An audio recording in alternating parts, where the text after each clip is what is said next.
Hello beautiful people, welcome to my channel. Ito bumili ako ng tamban. Mabuti mayroon yung yung buo. Kasi kadalasan doon yung silfili lang.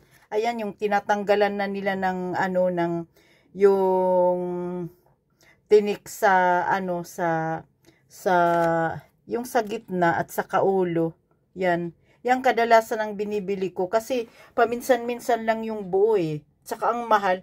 Nagtaka nga ako, medyo mura sila ngayon. Kasi noong last time na pagpunta namin doon, halos 200, 180 ba yun? Yung per kilo, yung fili. Mas mahal yung fili kaysa yung ito na hindi pa nilinis. Pero mo 180, anuhin nyo naman yung nila, Swedish crowns. More or less 550 sa ngayon. Nagpadala ako kanina ng pera nasa 545 siya ang rate nila.